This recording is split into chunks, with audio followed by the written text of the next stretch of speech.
नमस्कार। आप भी सोच रहे होगा कि भैया क्या फालतू से टॉपिक के ऊपर वीडियो बना दिया। कौन नहीं जानता कि भैया ब्लूटूथ ऑडियो क्या है। सीधी सी बात है, ब्लूटूथ एक स्पीकर या एक हेडफोन होता है जिसको कि हम अपने फोन से या अपने टीवी से कनेक्ट करके अपने कानों से सुन लेते हैं। जी हाँ, बात तो सिर्फ इतनी सी ही है, लेकिन जब बात आती है साउंड क्वालिटी की तो भैया वहां मामला थोड़ा उलझा हुआ है। तो चलिए सुलझाते हैं इस मामले को। सबसे पहले तो समझते हैं कि भैया ये ब्लूटूथ क्या है। ब्लूटूथ एक ऐसी वायरलेस टेक्नोलॉजी है जिसके द्वारा कम दूरी के दायरे में इलेक्ट्रॉनिक उपकरणों के बीच डाटा का आदान प्रदान होता है। ब्लूटूथ 2.4 गीगाहर्ट्ज फ्रीक्वेंसी पे रेडियो वेव्स का उपयोग करते हुए इलेक्ट्रॉनिक उपकरणों के बीच संबंध स्थापित करता है, जैसे कि फोन और हेडफोन्स के बीच। अब भैया ब्लूटूथ के कई सारे वर्जन्स हमें देखने को मिल जाते हैं, जैसे कि 4.0, 5.0, 5.1, 5.2,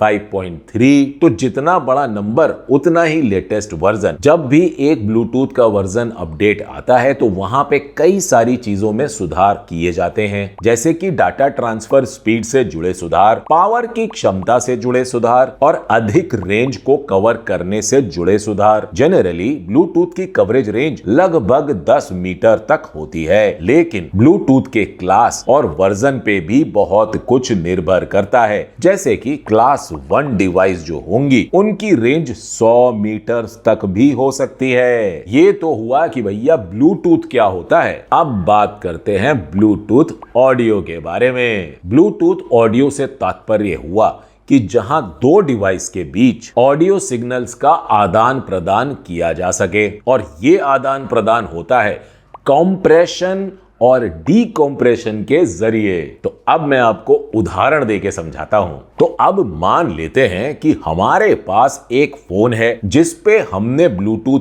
ऑन किया हुआ है और अपने ब्लूटूथ हेडफोन्स को पेयर किया हुआ है। अब फोन पे एक डिजिटल ऑडियो वेव फाइल है, तो जब हम उस फाइल को प्ले करेंगे तो उस फाइल का डिजिटल डाटा पहले तो डैक डिपार्टमेंट में जाएगा और फिर वहां से एनालॉग सिग्नल में कन्वर्ट होगा। उसके बाद वो एनालॉग सिग्नल्स जाएंगे हमारे फोन के DSP सेक्शन में, जहां हम फोन में दिए गए फीचर्स का उपयोग करेंगे, जैसे कि इक्वलाइजर या वॉल्यूम कंट्रोल वगैरह। तो इन सब प्रोसेसिंग के बाद जो एनालॉग सिग्नल निकलेगा वो अब जाएगा वापस डिजिटल एन्कोडिंग के लिए, जहां पे ब्लूटूथ कोडेक के द्वारा वो कॉम्प्रेस किया जाएगा। और उस कंप्रेशन के बाद वो कॉम्प्रेस्ड डेटा छोटे छोटे पैकेट्स में बनेगा और फोन के ब्लूटूथ के जरिए हवा में ट्रांसमिट होगा।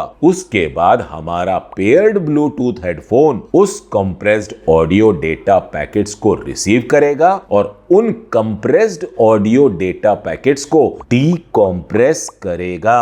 और डीकम्प्रेशन के लिए जो कोडेक का उपयोग किया जाएगा वो सेम वही कोडेक होगा जिसके जरिए हमारे फोन ने कंप्रेशन किया था। और फिर डीकॉम्प्रेशन के बाद उन पैकेट्स को वापस डिजिटल फॉर्मेट में रिस्टोर किया जाएगा। अब ये डिजिटल सिग्नल्स वापस एक डैक के जरिए एनालॉग सिग्नल्स में कन्वर्ट होंगे। उसके बाद ये एनालॉग सिग्नल्स हेडफोन में लगे एम्पलीफायर तक जाएंगे और फिर एम्पलीफायर से निकल के पहुंचेंगे हेडफोन के स्पीकर ड्राइवर्स में, और तब जाके हम उस वेव फाइल के डिजिटल कंटेंट को अपने कानों से सुन पाएंगे। अब यहां जो दो बातों के बारे में मैंने जिक्र किया, उन दोनों बातों के ऊपर थोड़ी रोशनी डालनी बहुत ज्यादा जरूरी है, क्योंकि यहां मामला साउंड क्वालिटी से जुड़ा हुआ है। तो वो दो चीजें हैं डैक और ब्लूटूथ कोडेक्स। तो भैया डैक के लिए तो मैंने ऑलरेडी एक डिटेल्ड वीडियो बनाया हुआ है, आप वो जरूर देख लेना। अब यहां इस वीडियो में मैं बस इतना ही कहूंगा कि जितना बढ़िया डैक उतनी ही बढ़िया साउंड क्वालिटी। लेकिन ब्लूटूथ की दुनिया में सिर्फ डैक से काम नहीं चलने वाला।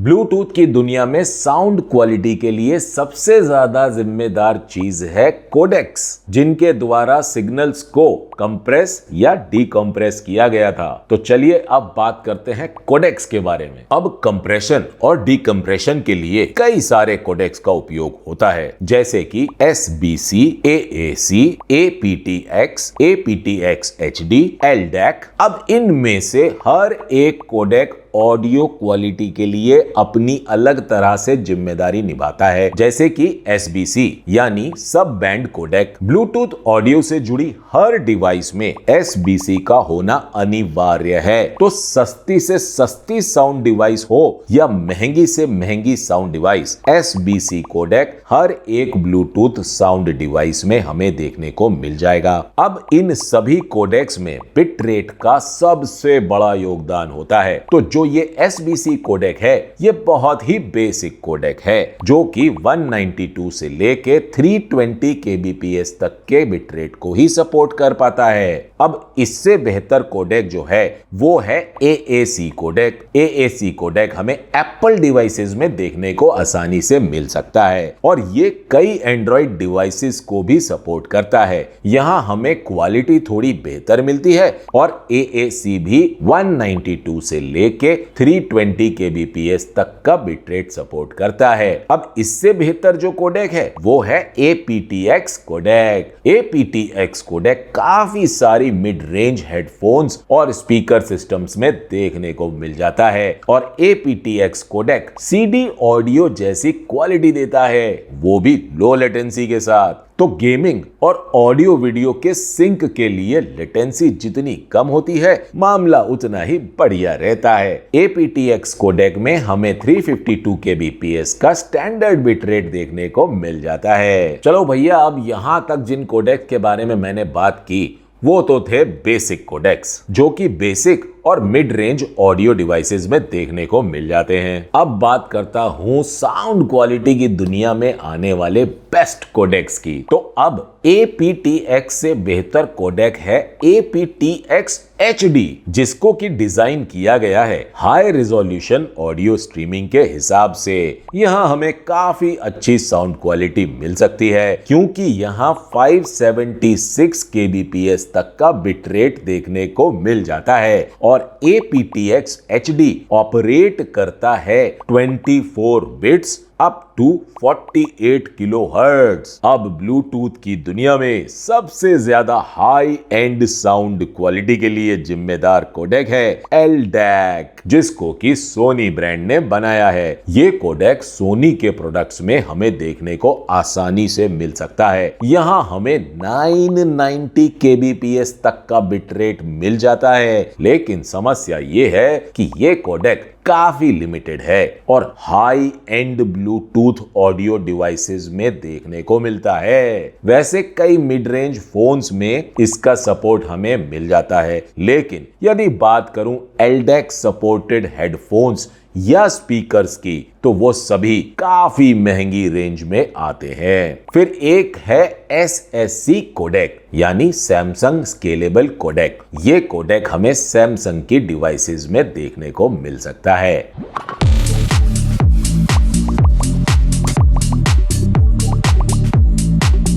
तो अब यदि आप कोई ब्लूटूथ प्रोडक्ट लेने का प्लान करो जो कि साउंड क्वालिटी के हिसाब से हो, तो वहां ये देख लेना कि LDAC कोडेक दिया गया हो या एटलीस्ट aptX HD कोडेक तो वहां पे सपोर्टेड होना ही चाहिए। अब और एक बहुत जरूरी बात कि दोनों तरफ सेम कोडेक होना बहुत ही ज्यादा जरूरी है। मतलब यदि आपके फोन में LDAC कोडेक दिया गया है, तो ये बहुत जरूरी है कि अपने फोन से जो भी हेडफोन या स्पीकर आप कनेक्ट करना चाहते हो वो भी LDAC कोडेक के साथ ही आता हो, तब जाके कहीं आपको परफेक्ट मैच मिलेगा। तो अभी जितना भी कोडेक्स के बारे में मैंने आप लोगों को बताया, वो सारे के सारे कोडेक्स आखिर हमारे फोन में होते कहां पे हैं, तो ये जानने के लिए इस वीडियो को जरूर देख लीजिएगा। अब ब्लूटूथ सिर्फ ऑडियो के लिए ही नहीं होता है भैया, यहाँ पर हमको बहुत सारी अलग अलग प्रोफाइल्स भी मिलती हैं, जैसे कि A2DP यानी एडवांस्ड ऑडियो डिस्ट्रीब्यूशन प्रोफाइल, जो कि स्टीरियो ऑडियो स्ट्रीमिंग के लिए उपयोग में आती है। फिर हमें मिलता है HFP यानी हैंड्स फ्री प्रोफाइल, जो कि हैंड्स फ्री कॉलिंग के उपयोग में आता है। और फिर हमें मिलता है AVRCP यानी audio video remote control profile, जिसके द्वारा हम रिमोट कंट्रोल फंक्शनैलिटीज का उपयोग कर पाते हैं। तो सीधी सी बात यह है कि आज की डेट में साउंड क्वालिटी के हिसाब से कम ब्लूटूथ का 5.2 वर्जन होना बहुत ही ज्यादा जरूरी है, और कोडेक